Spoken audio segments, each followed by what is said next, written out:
Jeff Gordon, and you're watching Racing America.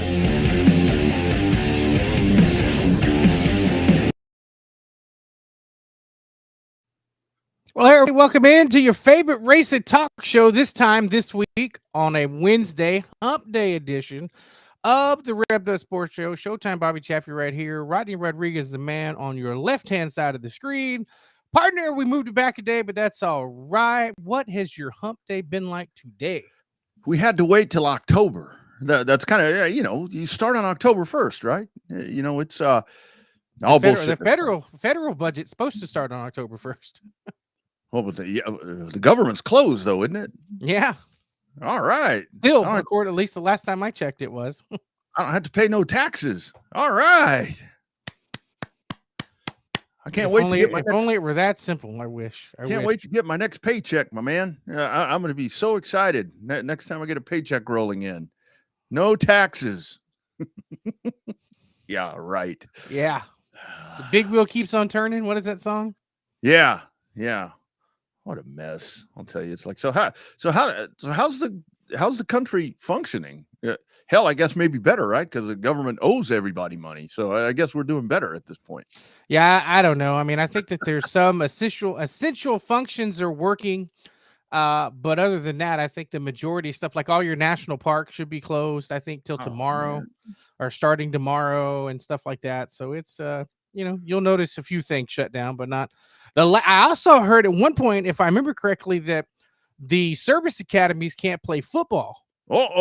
Because they can't transport them. So I don't know. It's supposed to be the Commander-in-Chief trophy this weekend between Air Force and Navy. I think is this weekend, unless it was last weekend. But I think it's Air Force and Navy this weekend for part of the Commander-in-Chief's trophy. So we'll see how that game shakes out. You start messing with football, and that's when shit gets fixed. So if football's getting delayed, not only does football ruin NASCAR, but it causes like major things. So hopefully that'll fix it. But I don't know. Yeah, whatever. Air Force at Navy, so they got to fly across the country. That's gonna be rough. That's an 11 a.m. kick for Air Force. Oh man, well maybe coming out of Colorado, so that's gonna be a tough ride there for the Falcons. Maybe they'll luck out and not have to play it. Maybe that'll all work out. Hey, welcome in everybody. And this show is live all the time, and it looks like it's working because we get. I don't know what's gone on the last couple of times, but live comments are popping in, so that's a good thing. So if you're checking this out, be sure and comment live because we got a lot of topics to talk about. We'll talk about big races coming up, big races that have passed. On the short track side, got to dig into some NASCAR. A lot to talk about on the NASCAR side, whether you like it or not. Talk about all that stuff. What else? Oh, yeah. Chase Havely's going to join us. Havely, whichever. I call, as Rusty Young used to call him, Haverly. Chase Havely. Netflix spelled his name right, I think. Yeah. He's going to join us at 7:10, kind of in our Living the Dream series. We got a couple of different series here where it's like Living the Dream, folks that have ascended themselves into that echelon. So we'll talk to Chase here momentarily, probably in about 5 minutes. And then and then our other, of course, is the Legend series, which we'll kind of dig into a little bit more in the off season. It's a little bit easier to maneuver that one, it seems like, in the off season, because it's a little more downtime in those 2 months. Well, I mean, we still got some big races, but we get a little bit more flexibility, if you will. We don't get to give our hot take on NASCAR as much because there's not as much NASCAR. Yeah, and the thing about it is, it's like a lot of like the legends. I mean, who truly are legends. I mean, especially on the short track side, when you talk about guys, I mean, like Mike Garvey, for example, is a guy that I want to talk to here pretty soon. That's a dude that's still very involved in short track racing. So that's a guy that has just an illustrious career behind the wheel, but he's still doing a lot of things. So like, if you want to talk to him, it's that's a guy where he's got shit to do right now, during racing season. Yeah, well, I had to calm down a little bit during racing season, but Yep. Lindsay, Martha, Tim Sewell. Oh, you want to talk about drama? We can get into that one too, because jeez Louise, for crying out loud, man, this shit's supposed to be fun, isn't it? It's supposed to be fun, but not anymore. Look at there, proud papa right there. There's Jeff checking in. Jeff, I got your voicemail about 5 minutes ago. I mean, not that it didn't work, but I just heard it 5 minutes ago, so I'll catch up with you. It gets a little crazy on show day, but yeah, it's supposed to be fun. I think that's what people forget, right? It's like, and that's why I kind of laugh right now that I'm not as actively involved in the weekend stuff as I have been, other than like watching, to where it's like I wake up usually on Sunday morning. It's like I get up on Sunday morning, go have, a cup of coffee, or if I'm on the road, get ready to go to work or whatever. And it's like, let me go ahead and open up the Facebook and see what I missed. You can always tell. You can tell what the controversy was for sure. Whether it's in your neck of the woods, there's many different spectacles as we're around the country. We get to see it all from all four corners, man. It's like, it's just, I mean, like Tristan McKee, for example, right now, with late model stocks. I mean, you had all of that going on, and it's like, I mean, this guy, you got Bobby McCarty talking about this guy. You got Sam Yarborough. I mean, it's all these veteran guys, and some of the, comments and stuff, to where it's like, geez Louise, man. It's, this is supposed to be fun. It still is fun. It's still a lot of fun. But I think the funny thing is now it's fun in that it's fun until it's not. yeah, that's the whole thing. And I think that's honestly why I think that you see a lot of people that whether it be from the driver's seat or in the in the fan, in the bleachers or whatever, to where it's like they kind of like, I don't really want to be a part of it right now, because it's like there's just so much, right? It's like, if I want to watch a soap opera, I'll turn on As the World Turns or General Hospital or Days of Our Lives or Guiding Light or whatever the hell's on these days. But it's like every weekend it's a soap opera. God, it's funny. It's funny to watch. It's funny to watch. It sometimes there's too much drama, and it just doesn't become any fun. Yes, and that's not good for the sport sometimes. And no, Tim, we're not calling you out. I mean, it's I'm just saying that whole scenario. I mean, just that kind of scenario. And I mean, I'm not going to say. I mean, Tim's a great friend of ours, and the track. I mean, Cotton Bowl. Those are great friends of ours. I mean, it's not our place to decide whatever. I mean, the call was made, and it is what it is. I mean, we can say what we think. I've watched it a couple of different times, and honestly, Bobby, like when I was texting you the other day honestly, my thoughts on the whole scenario had nothing to, well, it did have to do with what was on the track, but what I was texting you about didn't have anything to do with anything on the track. It was the reciprocal stuff. So yeah. And Tim, that's not you. So don't worry. Yeah. That's right. It does kind of suck the fun out of racing, and that's why people get a little burned out, I think, with it. But you know what? We still keep coming back. I mean, how many times have we all quit? You quit until the next week. And you quit, and then you're like, I'm never coming back here. And then next thing you know, you're back. Yeah. It's like, screw this place. I'm never coming back. And then you're there for the next race. Yeah. I remember it's like, we got all pissed off and quit Thunder Hill. We ain't coming back. Never coming back. Now we went to San Antonio the next week and went over there, And then the same shit happened over there. Yeah, I got over there, got all pissed off. Screw this place. This racing sucks. Went right back to Kyle. So it's you know how it goes, man. It's all in good fun. I tell you what doesn't suck is On-Demand shirts, because they are the official apparel provider of the Revved Up Sports Show, of Bobby, of me, and a bunch of you that are watching and that are going to watch. And the thing is, I mean, we're wearing the fancy polos provided by ODS, and but it's not just polos. It's t-shirts, it's caps, it's all that merchandise right there that they can take care of for you. Be sure and check them out on the Facebook page, On-Demand Shirts. And Bobby, right now that we're in big race season, you're really seeing them. They're everywhere right now. Mm-hmm. They're on top of everything at this point. Yeah, I got a big show. Most of your big show shirts are going to be all part of On-Demand Shirts here lately. I know that they will be promoting the South Texas IMC Modified Show, the Big Mod Show, coming up as part of Oktoberfest, as James Cole broke the news on the show. $2,500 to win, $250 to start, which is pretty decent pay for a big time modified race. So especially in these parts. Especially an add-on. Yeah, because it was one of those things, it wasn't on the original schedule, and for them to add that on, pretty big deal. Pretty big deal. So looking forward to that as well. We'll preview that for you here in the next couple of weeks as Oktoberfest and plenty of other big shows right around the corner. So let's dive in. Talking about our living the dream series right here. And man, I knew this dude when he was a kiddo, and now he has ascended himself into greatness. And I'm still over here doing this crap. Let's welcome into the program. It is our man Chase Havley. Chase, how you doing, buddy? Yeah, you got me, Rodney? I got you, buddy. Loud and clear, like you're right next door. Good deal. Absolutely. How you doing, brother?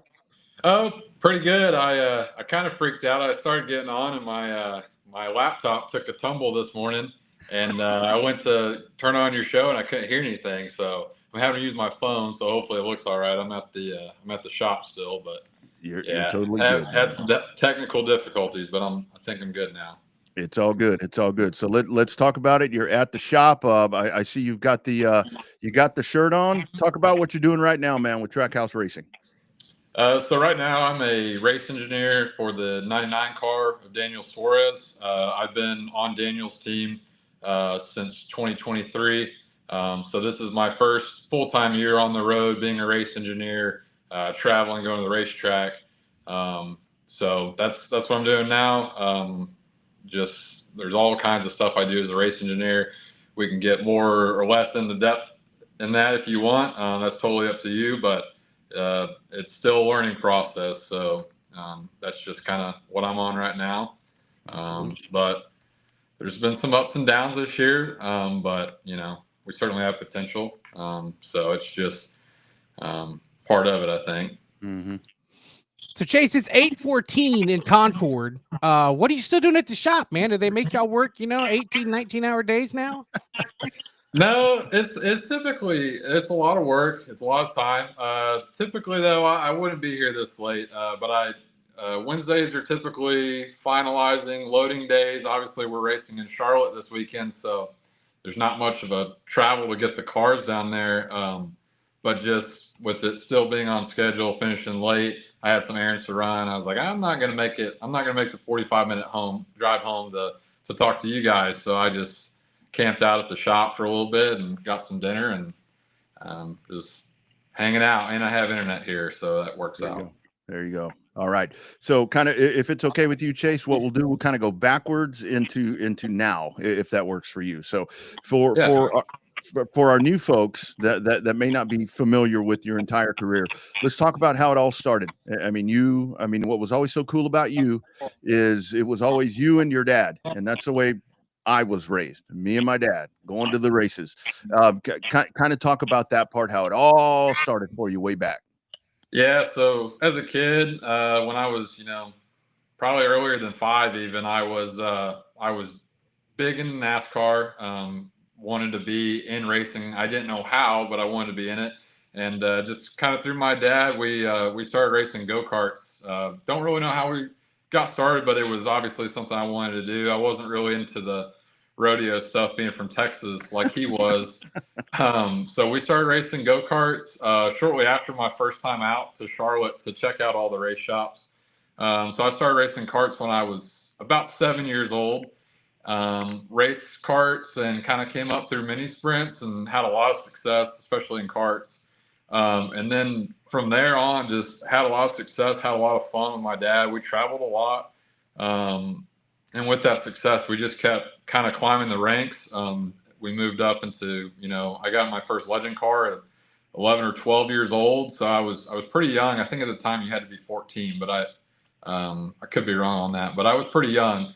Got into a legend car racing at Texas Motor Speedway, and then kind of started doing it back home and in Lubbock at the time, and then down south where I met you guys in San Antonio, in that area. And then about the time that I think you kind of mentioned racing at Kyle before, it shut down, so there wasn't really any asphalt racing. Same time Houston kind of shut down. I had started racing a truck at that time, like a pro truck, whatever you might call it, for 1 year, and then everything closed down. So then, I see it right there on the screen. So I did that for 1 year, which was maybe 9 or 10 races. So just kind of started to get the hang of it when everything was done. So the next best thing was to go race dirt. We bought a sport mod, started running a sport mod again, another year of a learning curve. And then by the second year, I started figuring it out. At the same time, I was starting my freshman year in college at Texas State, just so I could stay home for one more year and keep racing and just kind of do my basics. And then, but beyond that point, by the time I was 17, I'd pretty much determined I was going to come out to Charlotte and get my engineering degree out here at UNC Charlotte. So I moved out here in 2021, started school at UNC Charlotte. I also got a dirt weight model at the time, but there was a lot going on between school and working part-time and all that.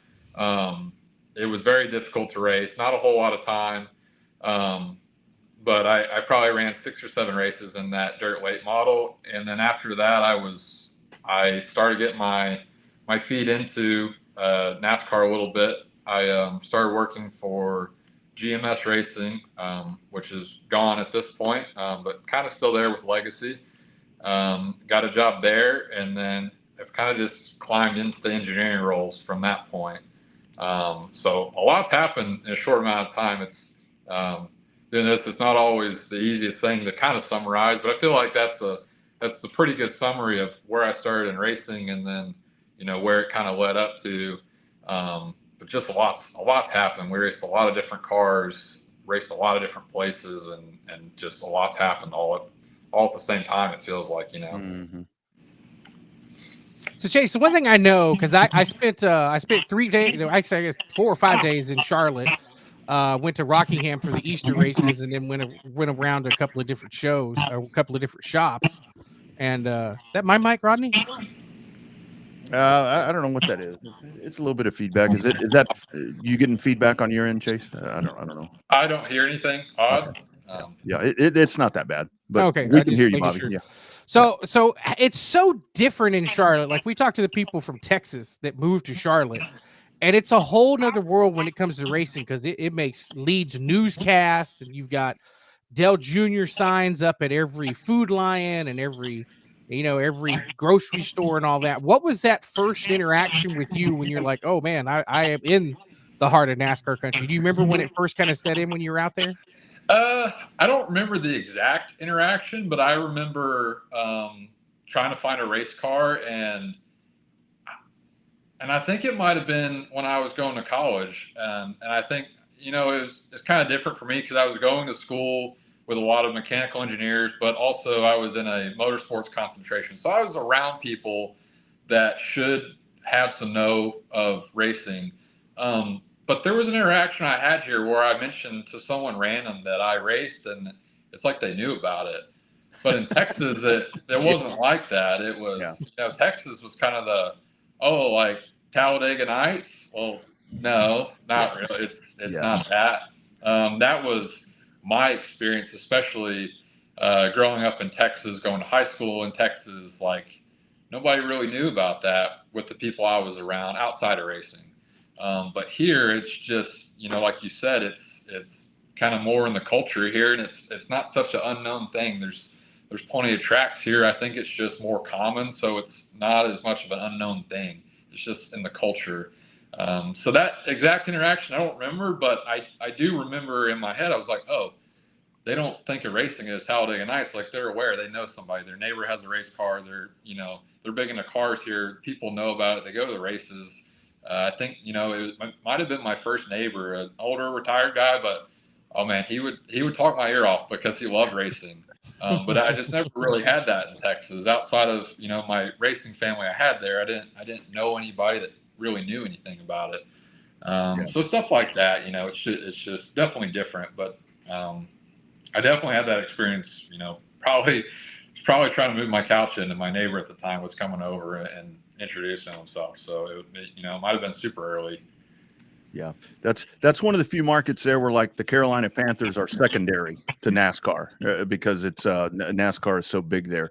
I do want to ask you, I mean, obviously the series that we competed together with the dwarf cars, because for you, I mean, you were, so young. I mean, very young. You had driven for a long time, but you were very young against a bunch of old dudes. I mean, all us old dudes. Kind of talk about that, because you I would have to think that because you were so good at that, how did that help your skills in those dwarf cars racing on paper, like at Corpus, just a beat up racetrack? I mean, then we'd go over to dirt, and I mean, you were from the drop of the hammer. You were just so good in those cars. Yeah, I don't know. I've always attributed it, I had a lot of success in those. And I think, of everything I've raced from karts to legends, mini sprints, dirt, modifieds and dirt late models, like that's by far the most difficult car I ever drove. But I think that I adapted well to it because I had driven a lot of different things. I had driven different karts. I had gotten into mini sprints, which I think was a big part of it. But I just never really got used to anything. And I just think that made me adaptable. And as well as I do, they're very hard to drive, a lot of power for how small they are, wheelbase, everything else. Like, they're a handful. And I just think for how many different things I race, I truly do think that helped my success. And maybe just not knowing any better, like it's just, you just adapted, and we didn't know everything. It was definitely learning along the way, but I think with us not having a racing background, everything was about adapting. Everything might not have been perfect. It wasn't our fault. We just didn't know any better. So I had to be adaptable. And I think for a car like that, that's what you needed. And I think that definitely helped me. And then after I got out of it, I probably should have had even more success just because everything else was so easy to drive, but you couldn't. But then that's when, kind of a little finesse comes into racing. You can't charge the corner that hard because your other cars are not going to have the acceleration that thing had. It's so light, but it had a lot of power. You could really overcome mistakes if you overcharged the corner, but even if you didn't overcharge it, you had to drive it hard because it had so much power coming off, like it didn't matter. I remember getting in a truck. That was the biggest thing. It's like, okay, this is easy to drive. I'm not spitting this thing out, but I can't drive it in the corner and just miss the corner. Like, it's not going to stick. And if it doesn't stick, I'm not going to be able to overcome that. So it's just night and day different between how those raced and then everything I raced after that. So it's a double-edged sword. It was something to definitely learn in and build skill on, but at the same time, you got to be careful because it's just so different than everything else, in my opinion. So Chase, tell me about Trackhouse. Obviously, when I went to all the different race shops, there's a total different vibe at Trackhouse because when I walked in, you had the Harry Gant Oldsmobile on one side, you had the bikes in the middle, and then you had Justin's Trans Am car there on the right side, that kick-ass Trans Am car. And it seemed completely different. I can't put my finger on what the difference in the vibe of that building was, but it felt different. Have you noticed that going from like a GMS over to Trackhouse? I mean, is it a different feel and vibe over there? It's hard. It's harder for me to say because I am green. This is my I've been here for 3 years. Before that, I was at GMS for a year and a half. GMS was a great place, but I had always heard the same thing. Culture was a big thing. Trackhouse culture still is a big thing, a priority at Trackhouse. Not saying other places don't, because I haven't been there. I can only go by word of mouth for other race teams. But there's definitely a culture here that's been built in all different departments here, and I just think that it's a priority, and I think that people embrace that. Just as humans, you want to be in a good work environment. You want to have fun. We're talking about when you started, like, this is a serious job for all of us, and we put a lot of work into it. But it's still racing, and I think just embracing a positive culture and trying to build something different just helps that from the get-go, from when they started to when I got here to even now. I just think that having culture as a priority just helps everything else along the way. You know what I mean? So it's different, but I also have been to a lot of different teams. This has really been my team from the start. I love it here, so it's kind of the usual for me. And I think if I ever God forbid, was at a different team, don't want to do that. But if I was, I think it would be easier to say what the difference is. But for me, I go off what people say, and I like it here. So it's hard for me to say, it's not different. Yeah. Yeah. It's, I mean, it's very modern, I think is what Trackhouse seems like to me. I know a couple of different times there at COTA, I've kind of stood behind the Trackhouse box and just kind of watch everything. And it's, the way NASCAR has evolved and some folks are happy with change, others aren't, but it just seems like Trackhouse to me is a kind of the new way. Let's talk about the 99 team. So obviously some changes coming up next season there behind the driver's seat. But your current driver, when it comes to Daniel Suarez, that's a guy that everything that I see in that guy, he's just a very good dude. I think what you see him, the image on television, that's the guy that you get, even in times of not the best times, like even now without having a ride for certain. He's very positive about things. Kind of talk about the team and him. It seems like a pretty good vibe going on there. I would say that, optimism and positivity is his strongest and best trait. Daniel is absolutely a great guy. From when I got here, from when I met him, like he's always been very inviting, but it's not just with me, it's with everybody. He wants everyone on the team to be involved. If we're going out to a team dinner, when we're traveling, I remember from the start, like he made it a priority. He wanted everybody to be there. He was very big on the team and kind of being close knit. Definitely a great guy. And he's a talented race car driver. He belongs in the Cup Series. It hasn't worked out here, but he's had success here too. But I think, as well as I do, it's just kind of the name of the game. And but working with him has been great. Great guy, stand-up guy. But everything you spoke to is absolutely how he is behind closed doors. What you see on TV is what you get. He's very, what you see is what you get. Like, that's just how he is. I think maybe that's how he was raised from his background. I wish the best for him. Loved working with him. But it's just part of it, So Chase, you mentioned being on the road. When you guys go on the road, is it like you pop in for practice on Saturday morning and then leave on the jet, Sunday afternoon? Do you get a chance to kind of sightsee it all, or is it all like literally just a business trip when you guys show up at the racetrack? It depends on where you're going.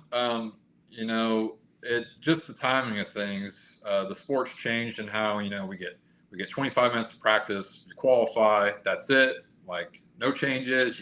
You don't go back through tech. Like, you go through tech once, that's it. You can do your limited adjustments on Sunday. So having that tight of a schedule for a lot of races is very much Saturday, Sunday is you're going to the track first thing in the morning. You start tech at 8 o'clock, you go through tech for 5.5 hours. You have practice, you have qualifying, you have debriefs, you have time to leave the track, go get cleaned up, get something quick for dinner, go back to the hotel room, and engineers, crew chiefs go back to the hotel room, look at data, look at options for your limited adjustments for Sunday. It's those weekends are very bang bang business. There's not time, right? Some of the exceptions are, if it is so early of a day on Saturday, such a long day on Saturday, they'll fly us out on Friday. You don't go to the racetrack. If they fly out there, it's probably the best mix of just you don't have to get up early, but you don't lose all your Friday. You get there, you can go out to dinner with your team, you can unwind, and then when you wake up on Saturday, you're fresh. It's a way better weekend, in my opinion, if that's how the format's always going to be. But I would say more often than not, it's business, and there's not time for most of us to do anything outside of dinner, Yeah. So Chase, you said the key word when we were talking about your responsibilities over Trackhouse, engineer. It's a different day and time to where there still are mechanics, there's car chiefs, all of that, but there are a lot of engineers. Let's kind of talk just briefly about this car. About the car of the new car, the next gen car. A lot of folks maybe not the fan of it, but Bobby and I have kind of come to the conclusion where this car is just entirely too smart. This is a car that it's built to perform, and it performs extremely well. It does everything that it's supposed to do. It's not the typical stock car that doesn't want to be turning left all the time. Kind of talk about that and like just the nuances of this thing. People say you can't adjust anything, you can't do this, you can't do that, but it's that's what it's designed to do. That's the design of this next gen car.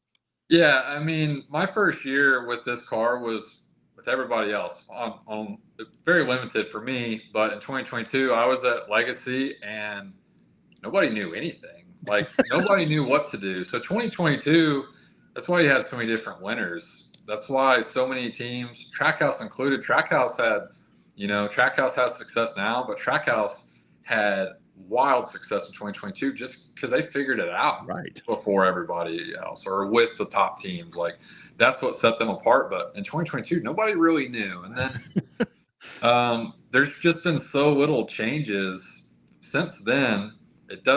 Everybody's just slowly gotten better and better and better and better. And you kind of there's millions of combinations, right, for how you could configure this car. But with the amount of teams there are, with the amount of tests, practice, options there's been, it's just people have experienced package A enough that it's not a question anymore. It didn't work. It didn't work for that driver. It doesn't work on paper and sim. It doesn't look as good. You're not going to look at it again because it doesn't make any sense to do it. So a lot of teams, I can't speak for all the teams, but I'd assume that's the biggest part of it. The drivers have kind of figured it out. So the margins have gotten tighter with the drivers. Some have picked it up faster or slower, but now everybody's kind of getting closer to the same window, and what you got is kind of what you got as a driver.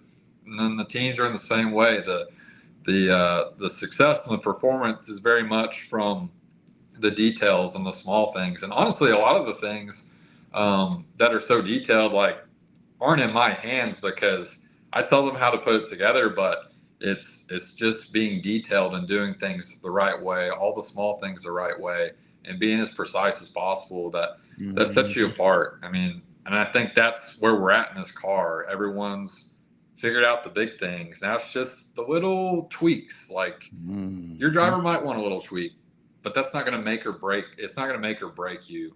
You know what I mean? So it might just be your weekend because you needed that little tweak.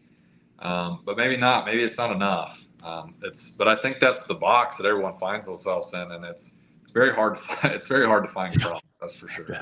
I bet. Yeah.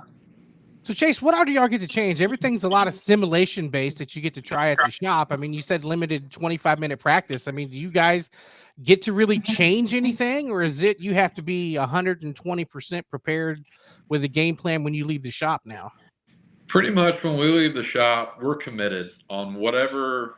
Typically, that's going to be geometry, springs, bars. Obviously, the body and the floor is set to a certain spec. Like you're kind of locked in there because you could get to the racetrack and wholesale it. But again, we're talking about the small things, right? And what we can do at the shop, you can be so much more detailed, so much more precise. Most people probably don't want to bail because you've spent all week getting it dialed in to what you think is going to work. Like you're not going to punt on Saturday morning, right? So that we can change anything we want at the shop, but in terms of all those things I just said, geometry, springs, etc. But once you're there, you're kind of committed just because you're just not going to get it back in theory to where you had it at the shop. It might not be as detailed as it was at the shop. That's the biggest part of it. So it's not like we used to do with the dwarf cars, laying out in the gravel, changing shit all the time. The way we worked, even with my dad, we didn't. But that's the way we worked. Is probably how most of short track racing works. But what I do now, I don't know if I could go back and do it. I never have time. I never have open weekends. But like the level of money and precision and everything that goes into these cars, it's like if I went back to that, it's a completely different world. So yes, it's definitely the tape measures are mostly gone. And that's all we had, right? So it's a different world. It blew my mind. Now I've just gotten used to it. But now that I'm used to it, I'm like, I don't really want to go back to using toe boards and tape measures, because we have a $100,000 arm that can tell me in 3 seconds, right? Don't have to drive under the little thing anymore to check the height. Yeah, no, it's a hell of a lot smart. So I do want to ask you, sorry, Bobby, because I'll forget, you know how I get. Do you have any time to get out to short tracks out there? Do you go check out any of the late model stocks or pro late models or legends or anything out your way? Man, I'd like to, but you know, like I've kind of said with my schedule, it's tough. There's not really any time. You know, if we fly out on a Saturday, I could go to somewhere that's racing on a Friday. In fact, like my buddy, he's racing his sprint car Friday night at Carolina Speedway. Cool track. Love to go. It's also my one day that I can spend with my wife. So it's like, I'm kind of tired. Like I kind of just want to hang out with her and go get dinner and not, because if I'm there, I'm going to help them. Like I love it, but it's definitely a lot. And you know, we have quite the season. It's just like, man, honestly, even if I had the day, I don't know if I would. I love it. It's just to stay sharp. I think for me, at least, I do it so much. I just don't really want to anymore. It's just it's a job now, so it's I take the day when I can. You know. Yeah, for sure. Yeah, that's the one thing we talk about, doing radio full time, and it's like, well, then it becomes a job, and then it becomes a different aspect from the hobby and the fun that you look into it. I want to ask about Netflix, dude, because that was like, I text Rodney when I was watching. I was like, hey, is that the same Chase that used to race at Kyle in Houston with you? And he's like, yeah. So how does that go? Do you have to sign like an NDA and all that good stuff, or no? Did they follow you around the shop? How did that work? They didn't give me any money for that. I did it for free. So, but no, that was just that was their deal.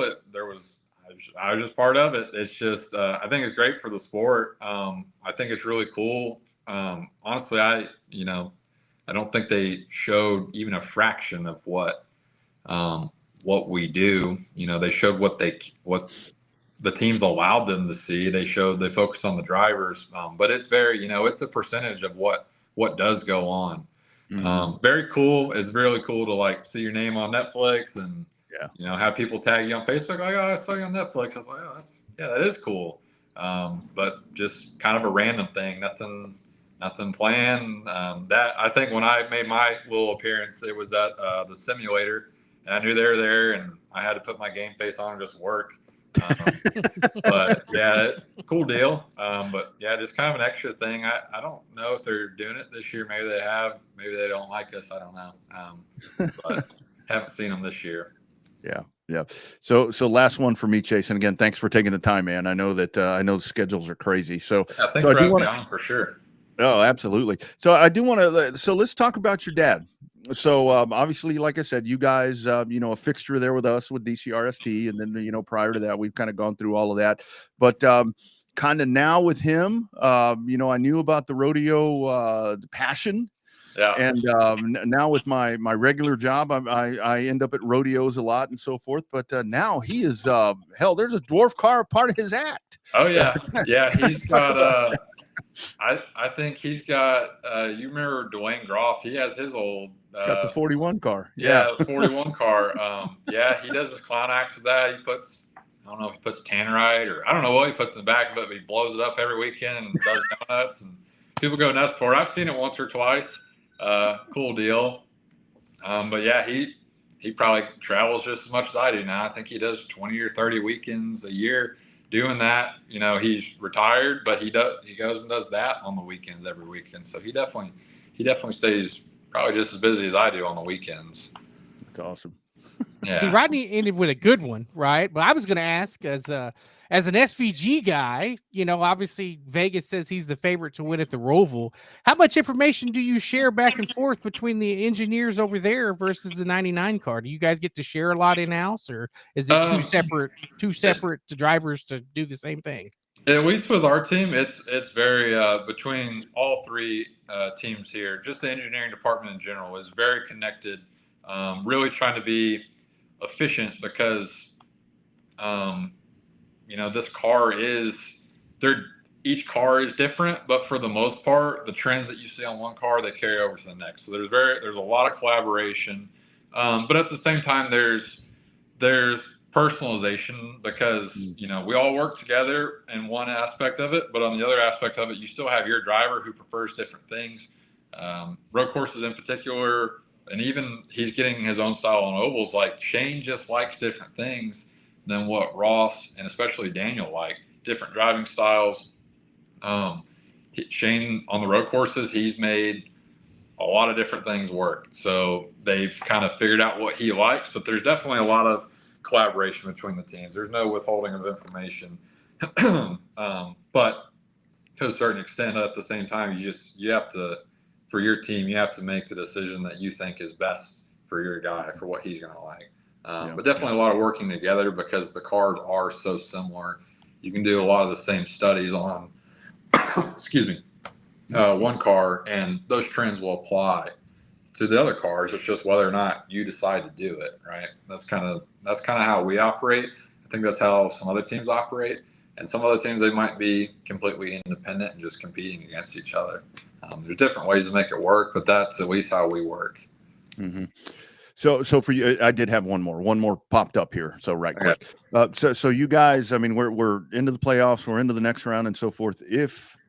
When the 99 car can get to victory lane, I mean, because I know the 99 team will continue. You'll be with the 99 team, but if this version of the 99 team can get to victory lane in 2025 before the end of the year, how cool is that going to be for you guys? Man, that's gonna be awesome. We've had a tough year. Daniel's had a tough year. We've really had some bad luck too. We've just had a lot of bad luck. I hate saying that. Like, you know, I think you create your own luck. I think you put yourself in the position to avoid that. But man, some of these things are just like, it's us, you know? So I think everybody's feeling it. I think Daniel especially is feeling it. But this team, in my opinion, in my short experience at the cup level, I think we're capable. I think we've shown sparks of it. The performance is there. We just have to execute and do it on a consistent basis. I would say we've shown the sparks. We just have to be consistent with it. But I think the Roval is a great opportunity. I don't think Daniel has yet to have or to not have some type of mechanical failure or get wrecked at the Roval. But he's had speed, and that's since 2022. That's where he got knocked out of the playoffs. So definitely capable this weekend. Las Vegas is another one. I finished second in the spring. Last fall, we finished third, I believe. A lot of confidence going there. A lot of good baselines to go off of. A lot of confidence there. And then Talladega could go anyway. Martinsville is a short track, so anybody could probably win that race. And then Phoenix is another one on the schedule that's definitely in the back of our minds because we've had good success there with this 99 team. So fully capable, and I want it for everybody. Everybody wants it. It's not for a lack of effort. It's just we got to put the pieces together. Yes, sir. And as we're talking here, take a look right there. Oh yeah, there you go. There it is. Yeah, whenever I went, like they went nuts for it. That's crazy. I just laugh because I'm like, man, I remember those were the cars that we worked all week on, and he's putting tannerite in the back and blowing out the back hatch, and it's comical for sure. Oh, I know. It was always we'd always shine him up and all. He's out there blowing up. Jeff, if you need another one, yeah, Jeff, if you need another one, go get the 4-car. Somebody needs to do something with it. So anyway, sorry about. Well, you know what though? See, we have another connection here because he's a 49er.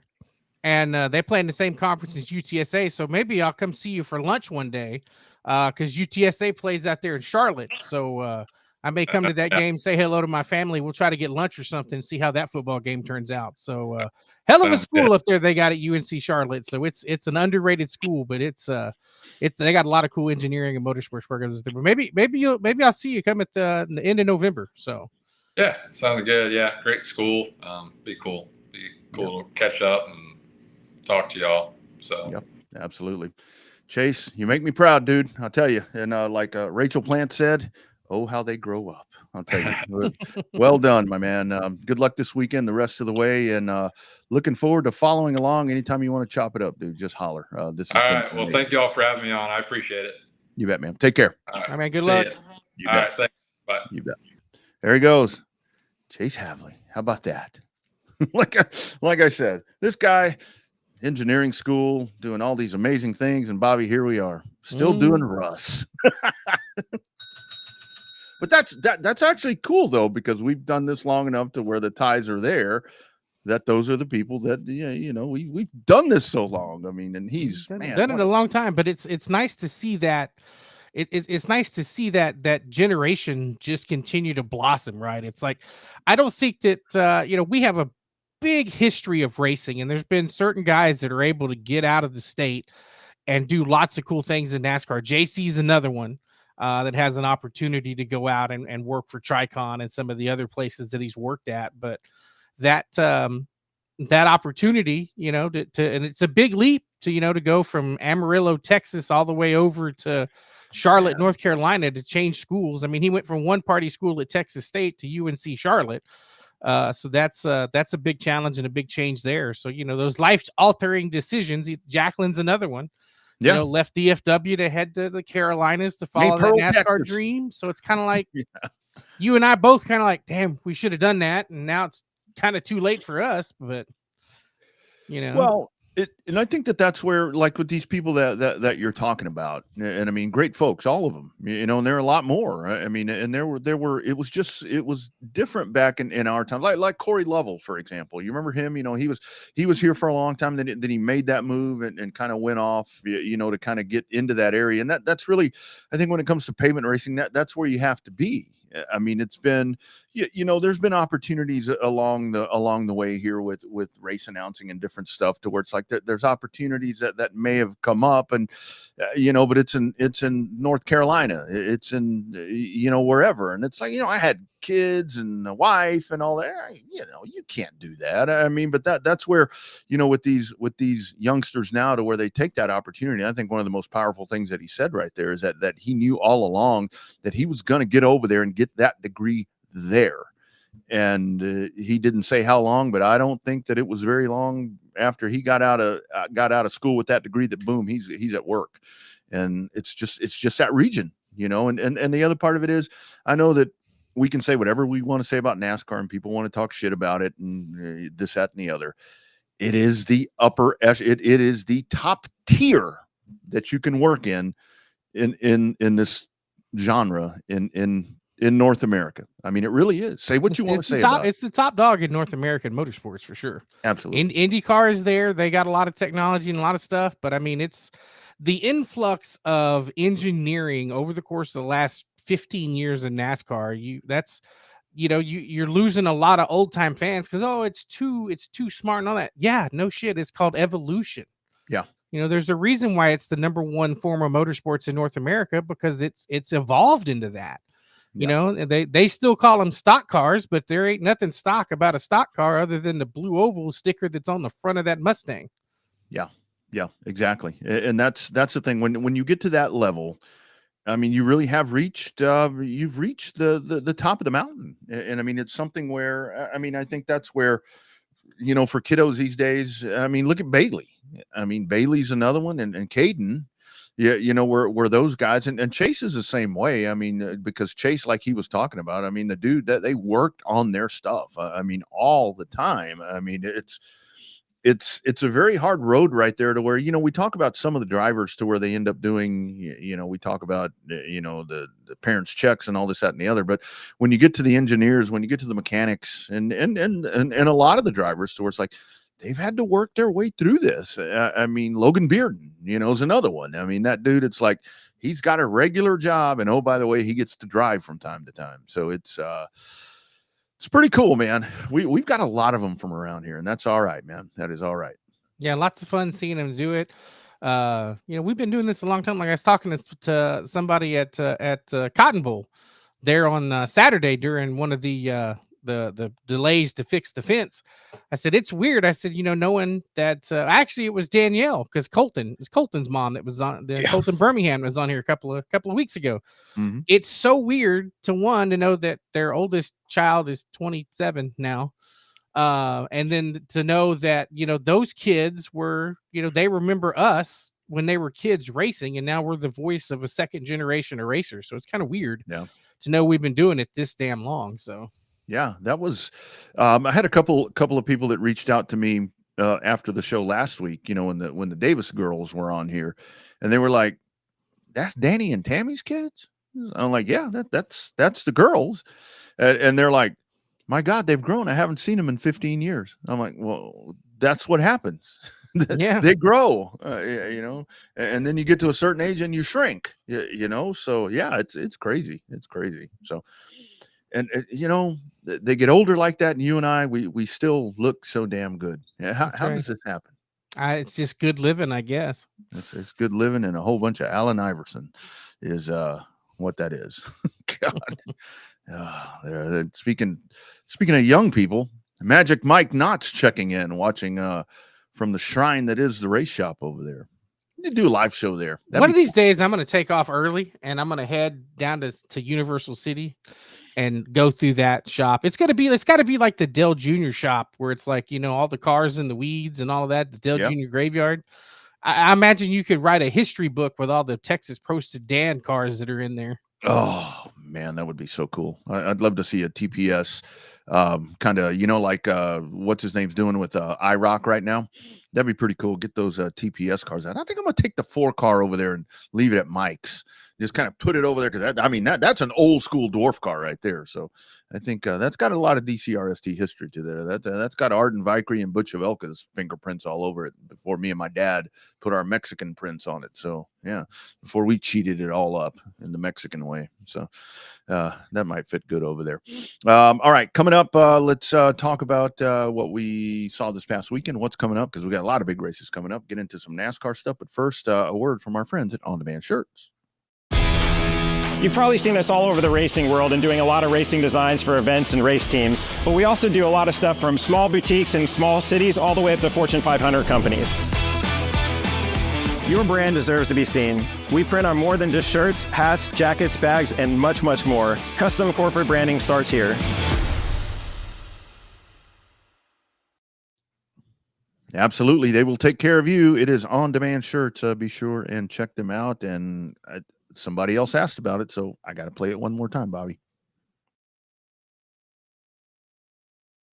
Let's go racing! Saturday night, Corpus Christi Speedway opens its 1990 racing season with more cars, more stars, more thrills, spills, and chills than ever before. South Texas' best drivers battling wheel to wheel and door handle to door handle on the high-banked asphalt in pure stocks, modified stocks, and those high-flying super stocks. The best oval track stock car racing in Texas. Gates open at 6, time trials at 7, races at 8. CC Speedway between Agnes and Bear Lane on Plateau Road. Saturday night, Corpus Christi Speedway.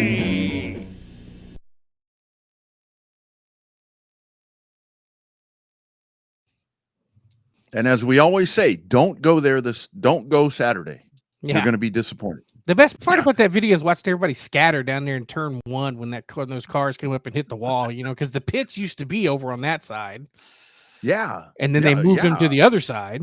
Yeah, they moved them all the time. I remember we went, I think we went up in, 84, 83, 84. We went up there with Jim for a race that Slick drove and just waxed their ass. It was like a 150 lap late model race. Slick won by a damn near a lap.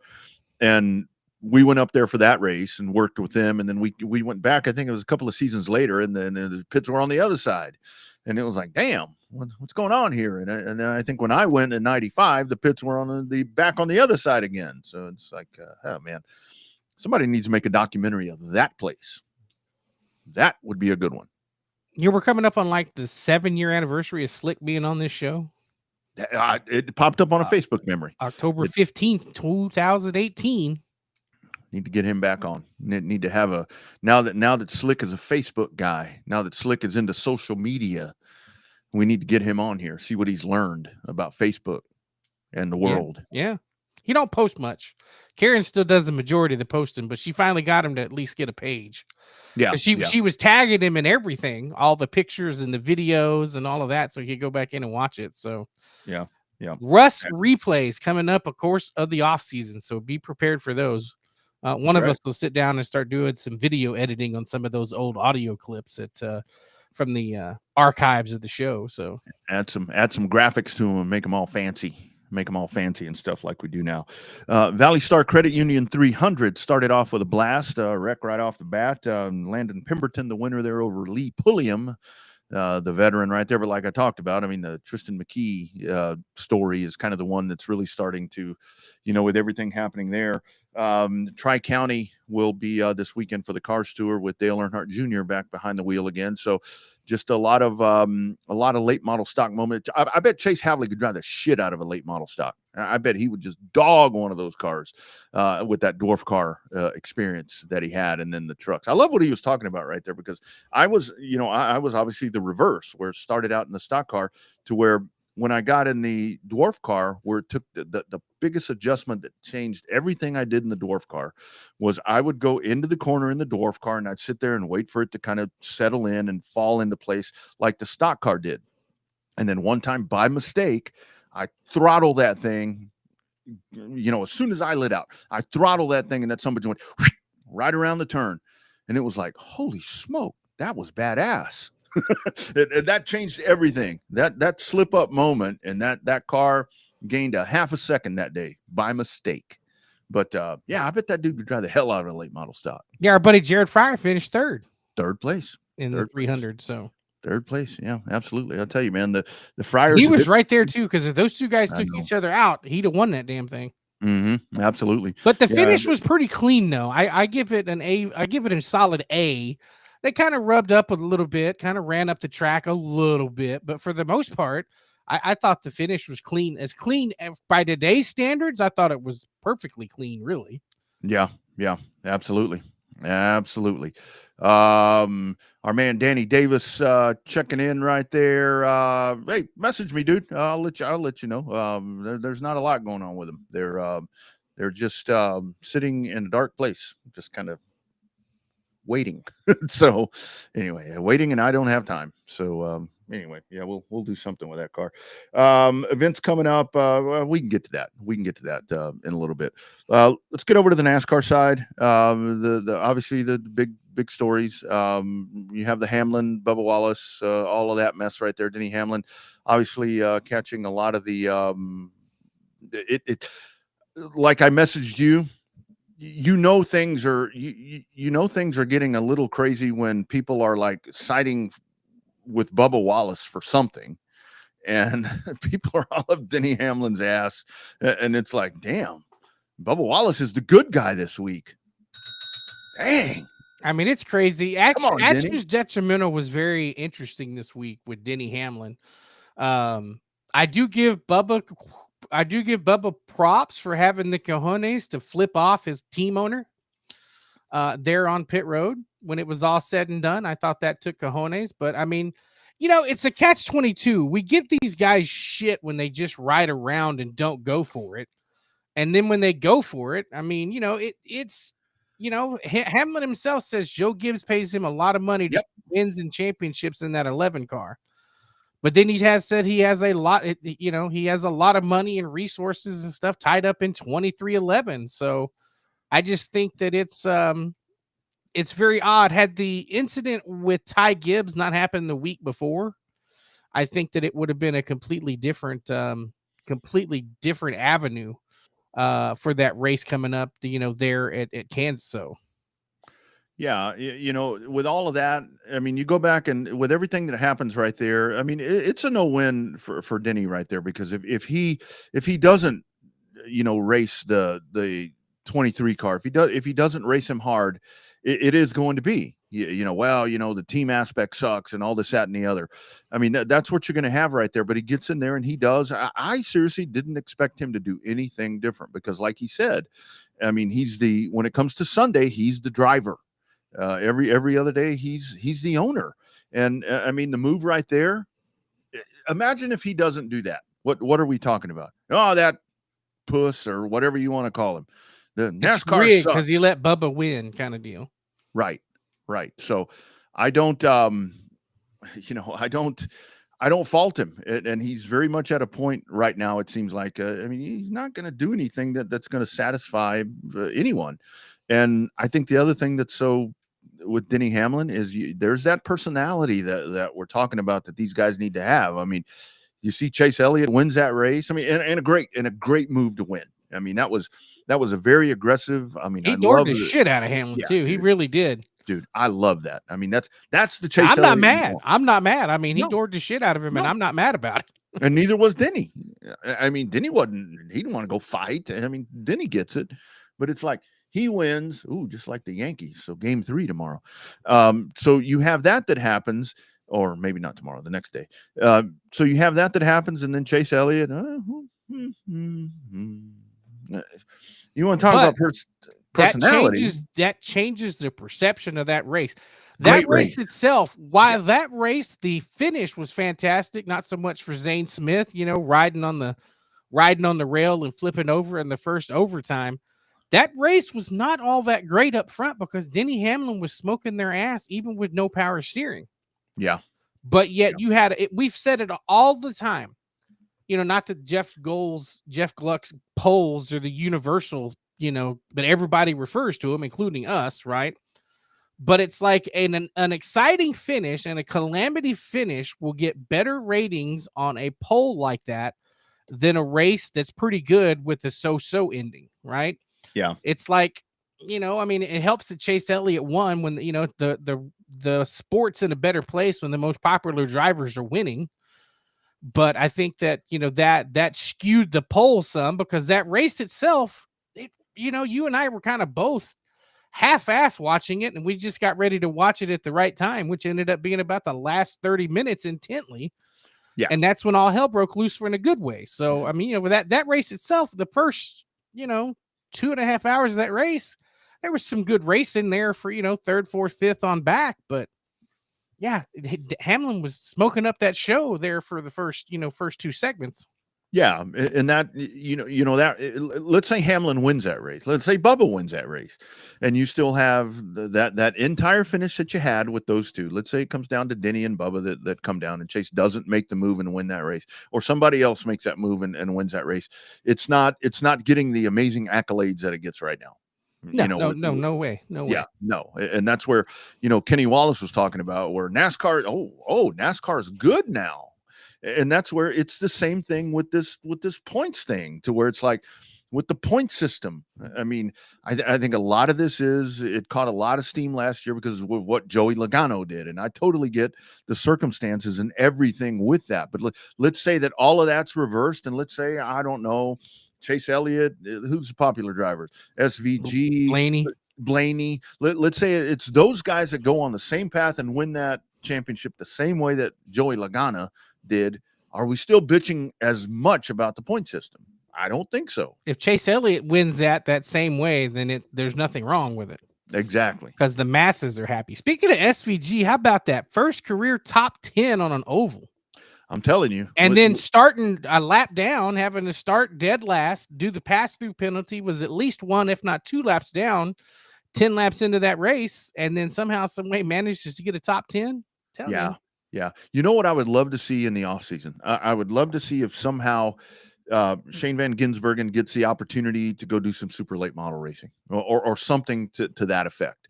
I think that's something for Christopher Bell, that the fact that he does that as often as he does at the rate that he does it, I think that's something that really propels him.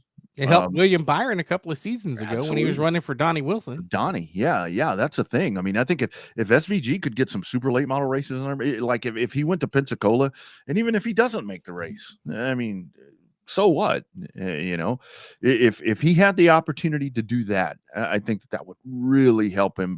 And I'm telling you, when that dude figures this shit out, everybody that's like, oh, well, he's only in I don't care what point system we have at that point, that dude is going to be a contender because he's got a little ways to go to catch Ambrose for career top 10s. Yeah. But, he has an opportunity to win his 5th race of the year on Sunday as a rookie. When's the last time? I think that's under the radar because his program on the ovals, the performance on the ovals is just not there. When's the last time a rookie in the Cup Series come through and won 4 races, much less the potential to win 5 races? I don't care if they're road course or not. He's kicked the best stock car racers in the world's ass 4 times this year. Yeah, he has. I mean, it's never happened. I mean, as far as I know. I mean, maybe it did, way back in the 60s. I don't know. But, and especially in this modern era. And the other part of it is because I think a lot of what you get with that is, well, he's a road course ace, the road course ringer, whatever. These NASCAR Cup drivers that we have now, and this car, for crying out loud, we just had this conversation. These are not David Pearson, and I'm not slighting these people. These are not David Pearson, Cale Yarborough, all these guys that would show up at the road course and just run it because it was on the schedule. These guys can drive on a road course. These are road course racers.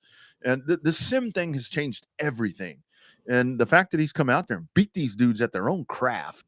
I don't care what car it is. He beats them in the Busch car. So, I mean, you can't say, well, it's because of the car. Don't blame the car for that one. No, because it's the way that this whole thing's put together.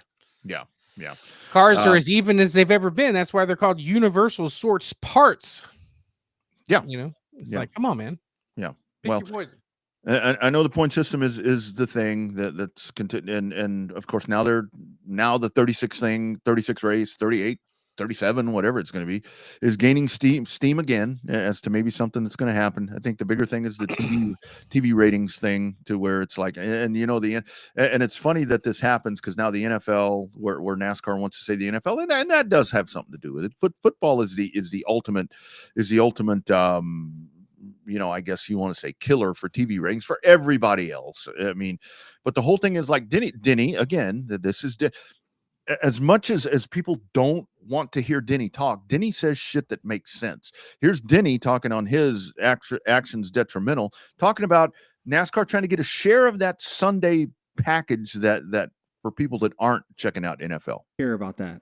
We used to be strong enough on our own to really not care. But the world has changed, and again, it all comes down to shares. It's going to be hard to get any bigger than what you are unless you start taking shares. And if you're asking to take shares from football, he ain't doing that. Yeah. Golf can do it. Golf kind of puts a little bit. I mean, this past weekend with the Ryder Cup. And you had a lot that was happening there. A big PGA event, will do that. But racing is just, it's hard. It's hard. I mean, it's the NFL.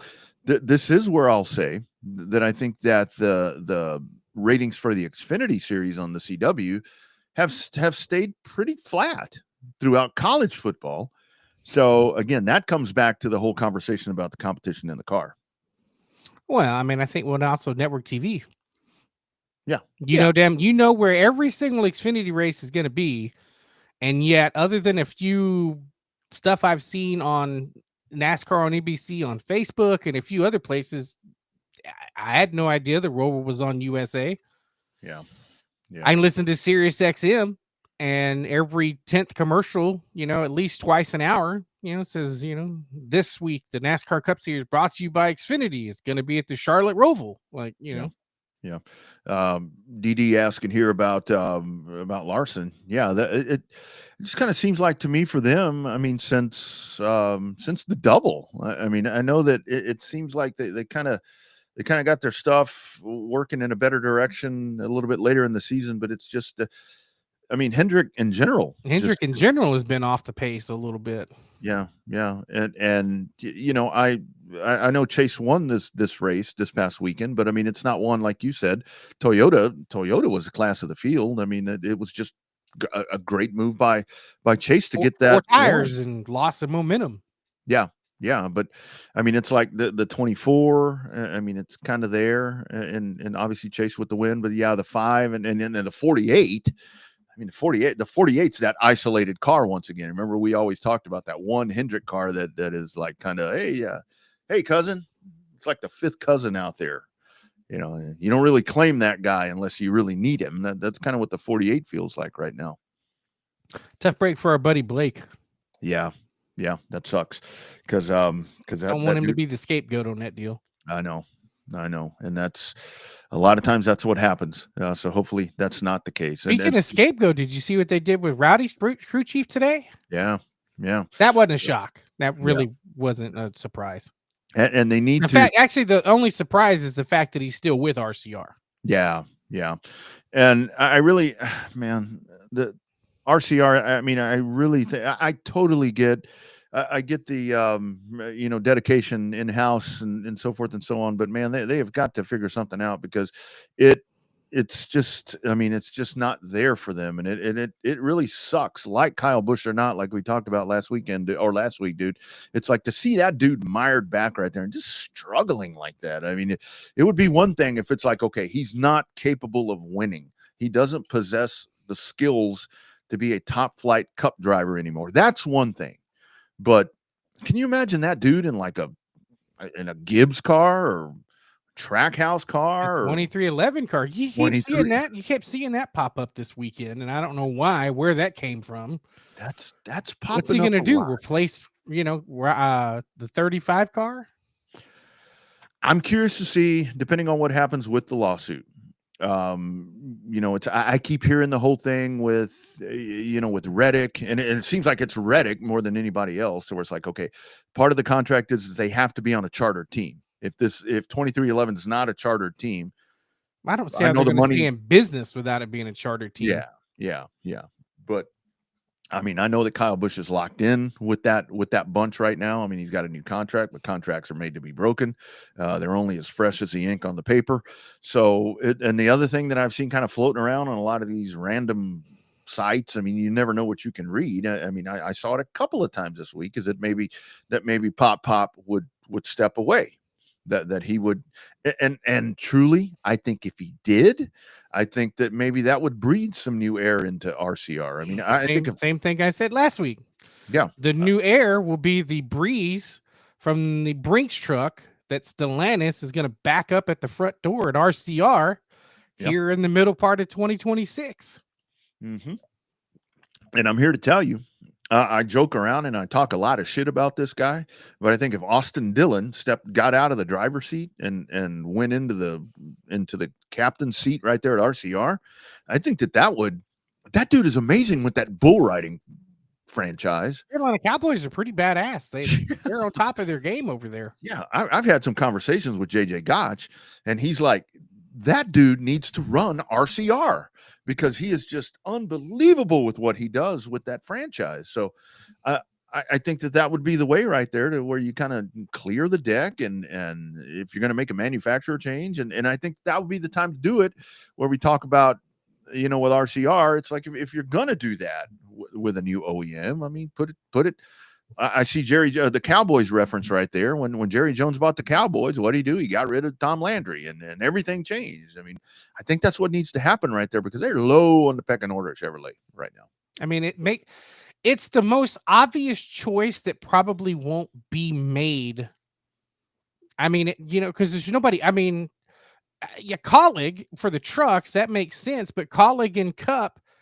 They're going to have to, if they become a Dodge team in the Cup Series, they're going to have to move off the RCR campus because they're right all the way up there in Welcome, right there just down the road from down the hill from RCR. So it's like, it just because if you get Colleague and you get RCR, that's a 4-car team. That's a 4-car Dodge team. That's all you really need. Because think about it, for years, it was only the 4 Joe Gibbs cars that were Toyota. Then you get the two 2311s, and now 3 2311s and the 2 legacies. So it's kind of like, you get the 4 Dodge cars to start out, and I don't know who else you get after that, but I mean, it just makes the most sense. Yeah. But it ain't going to happen as long as Childress's boots walk through that front door and his name's across that door. Yeah, that's the whole thing where there has to be change, and I totally think that Austin is more in the like we talk about modern phases of business and so forth, to where he would be more apt to be open to do stuff like that, because he gets it, and he would definitely need to be out of the driver's seat. I mean, if he's going to try to be operating that organization, and he's going to try to be a driver at the same time, I mean, that there's, they don't work out that great for Jimmy Johnson. No. And how has legacy improved, so much now that Jimmy Johnson is, I'm assuming he's done. So anyway, lastly tonight, so with the Snowball Derby coming up, obviously first weekend in December there at Five Flags Speedway, it comes out yesterday. Well, first, our thoughts to Bubba Pollard. Broke a bone in his hand. Actually, I think that happened at Toledo. Actually raced at Pensacola in the Blizzard Series, coming home 9th. Congratulations to Dawson Sutton winning that race. He smoked their ass on that one too. Yeah, he absolutely did. But Bubba Pollard, okay, here it is. Let's set it. You know, Bubba's history there at the Derby. Take a little time off, get that hand ready, come back in December, and finally get that monkey off his back. What do you think? If you had some scratch, would you put it on that? Well, the problem is does he get rusty? No. Does Bubba get rusty by not racing? I'm just saying. You know, is he a guy that would get rusty after taking a couple of weeks off, a couple of months off? I mean, you know how Bubba's going to rehab that hand. He'll have one of these in that hand. It'll be all right. Yeah. It'd be just be like going around the corner at Pensacola. It'd be all right. Yeah. So all the best to our man. It's going to be like the Derby of old with the tire situation, I think. Yeah, and that's the thing. Back to the F45s, and I heard that they put up a checkpoint over there at the Florida state line for all these people from Texas going over there to get those S1s and S3s to sell them to the factory stock drivers. They don't look like asphalt tires now if they let them groove them. I know. I see that, and I'm like, man, that looks like them old Goodyears we used to run. Yeah. So yeah, the F45. So again, tire selling franchise, right there. Tire selling money making machine, part of the underside of the Snowball Derby. Yep. 4 or 5 days of let me go put 4 laps on these tires right quick and then put some other ones on. Bobby, Crazy. Go get me 4 more. Yeah, it's crazy. Yeah, at what, 1,800 a set, 1,200 a set? They go through tires like we go through the taquitos, man. It's like, damn. Hey, there you go. If you got it, you got it. So yeah, looking forward to that. Back to the F45. You know, we've got friends at Pensacola. We got friends at all these tracks. By the way, sprint cars at Mobile this weekend. Sprint cars at Five Flags. The Five Flags has the 410s. Yeah, the must-see cars. Yeah, man, that's going to be pretty hellacious right there. And they've got our man Bobby Santos going to that one. So nice. Yeah, that ought to be a pretty good one. So yeah, sprint cars. I think it's 305s or 360s. I don't know. Probably 360, I would think. Yeah. So yeah, plenty of sprint cars over on the pavement. Shit, I forgot what I was going to say with that. Anyway, whatever. A couple of events to talk about right here. Bobby, I'll have to talk to you. Like I said, I leave for Biloxi. I leave for Biloxi, Mississippi on Saturday. So I don't know a lot of what all is going to be going on. So we'll figure out next week. But next week you do have coming up right there, Oktoberfest. So a big one coming up at Cotton Bowl Speedway there. You were there this past weekend. So looking forward to that one there with H and Marianne. It'll be a lot of fun. Good momentum. Always weird on a 2-day show. Don't know what track's going to do the second day, but we'll be in there. I'm not going to make it to Cotton Bowl for the Oktoberfest this year, but yeah, it was fun seeing a lot of old friends there on Saturday. So yep. And then following that, coming up the following week on the South Texas agenda, you've got the Texana Clash. There's your freshly released format of everything there. You've got money in the factory stock, big money race for the factory stocks. I think that hopefully will bring in some invaders there for the 55-44 winner share. Really good money in the limited modifieds and so forth and so on, all the way down there. So a couple of big South Texas shows here as we venture into October. Now I will be there for that. Yeah, be there for that one. There for that one. Also, very happy to see that coming up on October 23rd and 25th, you will the Fall Classic will roll on at Heart of Texas Speedway after the passing there of Jerry Friedrich. The Bet All 13 Lucky 13. I like that. That's Jerry's team. Yep, that'll be cool. That'll be cool. Lots of good stuff. Great program, man. We even learned about the next gen car today, man. That's right. Yeah, we knew they were close. We didn't realize they were that close. Yeah, absolutely. You notice that I didn't bitch about it as much when we got done. I'm like, holy smoke, damn. I've been enlightened today. So anyway, yeah, good stuff. Thanks to Chase Haley for checking in with us, and all of you as well. Rest of the week for you, my man. Let's see here. At some point, I have to get over to my mother-in-law's house for her birthday. I think her birthday's today, so I may buzz over there tonight to say happy birthday. Call her. And then I got to go haunted housing on Friday night. Already. Today, and then we'll be doing the banquet on Saturday. And then next week, just try to survive the week and get ready to go for the wife's birthday in 2 weeks? Yeah, not this upcoming week, but next week. Damn, and then work on finally find some Halloween costumes for Steve's party. So you think your mother-in-law's birthday is today? I think it's today. And you think your wife's birthday is in 2 weeks? Well, I know the date, but I don't remember which week it is. You might want to figure that shit out, buddy. I do know that my wedding anniversary is October 21st, and I think I'm out of town. So yeah, I think I better figure out what I'm going to do about that. So oops. Anyway, yeah, well, hey, duty calls, man. Duty calls. I tell the wife all the time when it's like I'm out of town for events. I'm like, I mean, if you want, I can quit my job. She's like, no. So yeah. She don't want you around the house that much again. Don't do that. Don't do that. There's no money in radio, she says. Bullshit. Come on, man. So anyway, all right, great program. How do you think I afforded all these toys and cars behind us? It's all this extra radio shit we do. That's what I'm talking about. That's what I'm talking about. It's like, I got to be making money because the Amazon truck keeps showing up. I mean, I've got to be doing something right. Every now and then, a U.S. Postal Service shows up, FedEx, and there's got to be money coming in from somewhere, right? That doesn't quite go over so well.